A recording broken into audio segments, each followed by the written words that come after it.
नमस्कार. मराठी भाषा विश्व या माझ्या युट्यूब चॅनलमध्ये आपल्या सर्वांचं पुन्हा एकदा स्वागत. आज आपण इयत्ता 8वीचं बालभारतीचं जे काही पुस्तक आहे त्यातली कविता नव्या युगाचे गाणे ही कविता आपण मागच्या व्हिडिओमध्ये पाहिली होती. त्याचं स्पष्टीकरण जर तुम्हाला पाहायचं असेल तर माझे या अगोदरची व्हिडिओ नक्की बघा. त्यामध्ये तुम्हाला या कवितेचं स्पष्टीकरण बघायला मिळेल. तर आज आपण या ठिकाणी नव्या युगाचे गाणे ही जी काही कविता आहे याचा स्वाध्याय बघणार आहोत, प्रश्न उत्तर बघणार आहोत. पहिला प्रश्न आहे, हे केव्हा घडेल ते लिहा. दिव्य क्रांती कधी घडेल हे लिहायचे आपल्याला. दिव्य क्रांती कधी घडेल? विज्ञानाचा प्रकाश येईल तेव्हा दिव्य क्रांती घडेल. शून्यामधून विश्व उभारेल केव्हा उभारेल? भव्य जिद्द असेल तेव्हा शून्यातून विश्व उभारेल. दुबळेपणाचा शेवट कधी होईल? नवीन चेतना अंतरी स्फुरेल तेव्हा दुबळेपणाचा शेवट होईल. पुढचा प्रश्न आहे, खालील चौकटीतील घटनांचा योग्य क्रम लावा. खालील चौकटीतील घटनांचा योग्य क्रम लावा. या ठिकाणी अशा घटना दिलेल्या आहेत त्या आपल्याला योग्य क्रमाने लावायच्या आहेत. पहिली आहे, उत्कर्षाचा आणि प्रगतीचा मार्ग दिसला, विज्ञानाचा प्रकाश आला, क्रांती घडली, हृदयातील अशांततेचा वणवा विझला, नैराश्य नष्ट झाले. ह्या अशाच घटना दिलेल्या आहेत. पण त्याचा योग्य क्रम काय आहे हे आपल्याला या ठिकाणी लिहायचंय. तर तो योग्य क्रम असा आहे, पहिला आहे विज्ञानाचा प्रकाश आला, दुसरा आहे क्रांती घडली, तिसरा हृदयातील अशांततेचा वणवा विझला, पुढे उत्कर्षाचा आणि प्रगतीचा मार्ग दिसला आणि पाचवा आहे नैराश्य नष्ट झाले.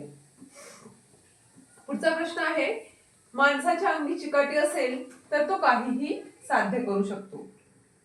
काय साध्य करू शकतो? तर शून्यातून विश्व उभारून जिद्द ही जी काही अर्थ आहे कवितेच्या ओळीचा, ह्या ओळीच्या अर्थ असलेली कवितेमध्ये कुठली ओळ आलेली आहे हे आपल्याला विचारलंय. माणसाच्या अंगी चिकाटी असली तर तो काहीही साध्य करू शकतो. हा अर्थ असलेली ओळ कोणती आहे? तर शून्यातून विश्व उभारू जिद्द असे भव्य. दुसरी वाक्य आहे, माणसाच्या अंगात जोश आणि मनात नवीन आशा निर्माण होतात. या आशयाची कोणती ओळ आलेली आहे कवितेमध्ये? तर नसानसातून जोश उसळतो, नव आशा चित्ती. पुढचा प्रश्न आहे, तक्ता पूर्ण करा. यामध्ये कवीला नको असणाऱ्या गोष्टी आणि विज्ञानामुळे प्राप्त होणाऱ्या गोष्टी असा दोन गोष्टींचा आपल्याला या ठिकाणी तक्ता करायचा आहे. कवीला नको असणाऱ्या गोष्टी कोणत्या आहेत? नैराश्य, दुबळेपणा, खिन्नता किंवा त्याला आपण दीनता असं म्हणू शकतो. आणि विज्ञानामुळे प्राप्त होणाऱ्या गोष्टी कोणत्या आहेत? नवी आशा, नवी चेतना आणि दिव्य क्रांती. पुढचा प्रश्न आहे, तुमच्या शब्दात स्पष्ट करा.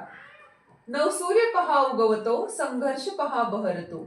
या शब्दसमूहातील कल्पना सोदाहरण स्पष्ट करा.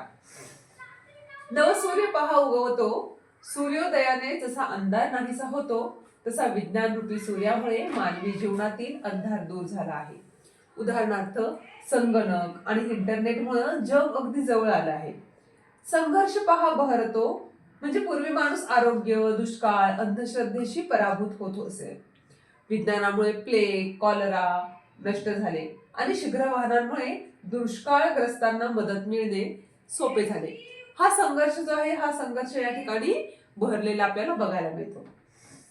दुसऱ्याकडे आहे, कवितेतून व्यक्त होणारा कवीचा आशावाद स्पष्ट करा.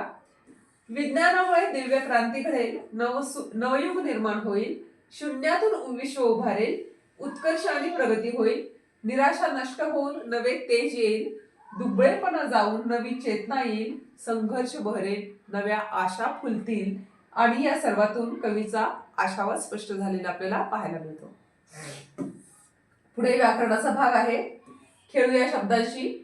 कवितेतील यमक जुळणाऱ्या शब्दांच्या जोड्या शोधा व लिहा.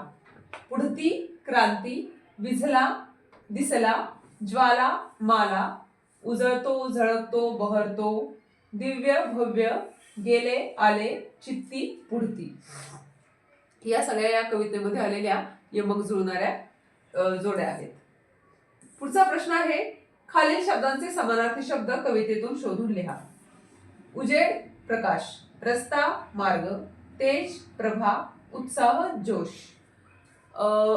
या भागामध्ये हा एवढाच स्वाध्याय होता या कवितेमध्ये. या पुढची कविता या पुढचे धडे, त्याचं स्पष्टीकरण, त्याचा स्वाध्याय आणि व्याकरणाच्या खूप साऱ्या व्हिडिओसाठी माझं यूट्यूब चॅनल बघत राहा, लाईक करा, शेअर करा. धन्यवाद.